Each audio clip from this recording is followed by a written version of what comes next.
యుక్త వయసులో ప్రతి ఒక్కళ్ళం కమ్యూనిస్టులమే. మన భావనలోనే ఒక రెబలిజం ఉంటుంది. రెబలిజం ఆటోమేటిక్గా కమ్యూనిజం అంట.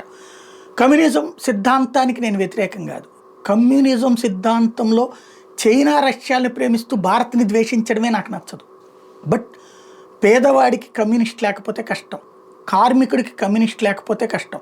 వాళ్ళ వల్ల కొన్ని ఇబ్బందులు ఉంటాయి సాధారణ ప్రజలకి. లైక్ ఆటోలో యూనియన్ నడుపుతా ఎవరికి కావాలని సరే ఆ రూట్ ప్రకారం వాళ్ళు పంపించిన ఆటోనే ఎక్కాలి, ఇలాంటి చిరాకు పుట్టిస్తుంది, నో డౌట్.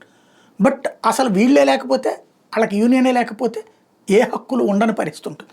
ఒక కార్మికుడిగా చూసినప్పుడు అట్లాంటిది కరెక్ట్ అనిపిస్తుంది. ఒక ప్రయాణికుడిగా చూసినప్పుడు, ఒక సామాన్యుడిగా చూసినప్పుడు ఇది బాధ అనిపిస్తుంది. ఇట్లాగా మనం చర్చించుకుంటే కమ్యూనిస్టులు ఆ లోపాలను సరిచేసుకుని ముందుకు వెళ్ళగలిగితే అద్భుతంగా ఉంటుంది.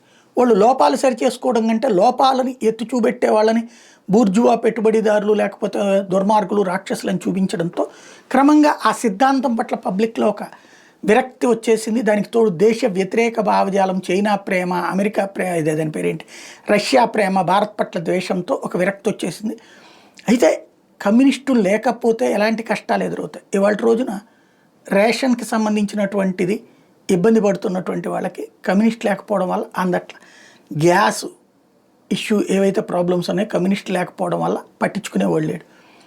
అట్లాగే కమ్యూనిస్టుల యాక్టివ్నెస్, కమ్యూనిస్టుల స్పీడ్ లేకపోయేటప్పటికీ వాళ్ళు దేశవ్యాప్తంగా ఒక ఆర్గనైజ్డ్గా ఏమీ చేయలేకపోతుండేటప్పుడు దాని ఫలితం ఏమవుతుంది, ఇప్పుడు 8 గంటల పని దినాలు కాస్త 10 గంటలైనాయి, 10 గంటలు కాస్త 12 గంటలైనాయి. ఇలా రకరకాలైనటువంటి విచిత్రమైనటువంటి పరిస్థితులు ఎదురవుతున్నాయి. కమ్యూనిస్టుని దూరం చేసుకుంటే ఎలాంటి కష్టాలు పడతారో కార్మిక లోకానికి క్రమంగా అర్థమయ్యే పరిస్థితి అవుతుంది. బట్ సాధారణ ప్రజలకు సంబంధించి అది స్పష్టంగా అర్థం అవ్వాలంటే బాధ్యతగా పనిచేయాల్సిన అవసరం కమ్యూనిస్టులకు ఉంది.